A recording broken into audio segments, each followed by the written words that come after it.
మన ఆంధ్రప్రదేశ్ రాష్ట్రంలో మామూలుగా పేరాగడ్డి అంటే జొన్ను గడ్డి అంటుంటారు. అవి కాలువల గట్ల తరపున కాలువల గట్ల మీద ఎక్కువగా మనకి గడ్డి మనకు విరివిగా అందుబాటులో ఉంటుందండి. దీంతో పాటుగా రైతులు కోయంబత్తూరు వెరైటీ, నేపేరు వెరైటీ గడ్డిని పెంచుకోవటం అలవాటు.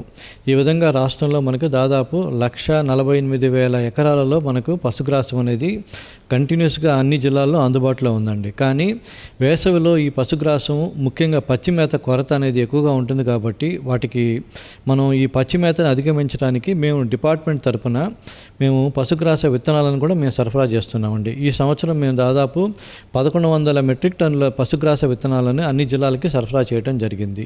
ఇంకా ఎవరికైనా అదనంగా విత్తనాలు కావాలంటే కూడా మేము పశుసంవర్ధక శాఖ తరఫున సరఫరా చేయడానికి సిద్ధంగా ఉన్నాం. దీంతో పాటుగా మనకి రాష్ట్ర ప్రభుత్వము పచ్చిగడ్డి పెంచుకోవటానికి భూమి ఉన్న పేద రైతులు ఎవరైతే ఉన్నారో వాళ్ళకి అరెకరం నుంచి ఎకరం వరకు 2 నుంచి 5 పశువులు ఉన్న వాళ్ళకి, అదేవిధంగా ఎక్కువ పశువులు ఉండి ఎవరైనా వాళ్ళు సమిష్టిగా గ్రూపుగా ఏర్పడితే 5 ఎకరాల వరకు పెంచుకోవటానికి కూడా ఉచితంగా పశుగ్రాసాన్ని పెంచుకోవటానికి హరిత గోపాలం అనే పథకం ద్వారా మనకి పంచాయతీరాజ్ డిపార్ట్మెంట్ వాళ్ళు ఈ పథకాన్ని అమలు చేస్తున్నారండి.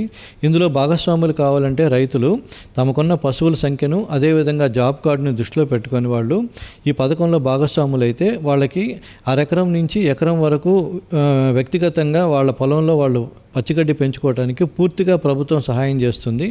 దాదాపు 70,000 రూపాయలు విలువ చేసే ఇతర అన్ని సౌకర్యాలు అందులో మనం నాటుకోవటానికి, దున్నుకోవటానికి, పైపాటుని ఎరువులు చల్లుకోవటానికి, అదేవిధంగా కోతకు సంబంధించిన కూలీలకు సంబంధించిన ఖర్చులతో సహా ఎకరానికి 70,000 రూపాయలు విలువ చేసే పశుగ్రాసం పండించుకోవటానికి ప్రభుత్వం సహాయం చేస్తుంది.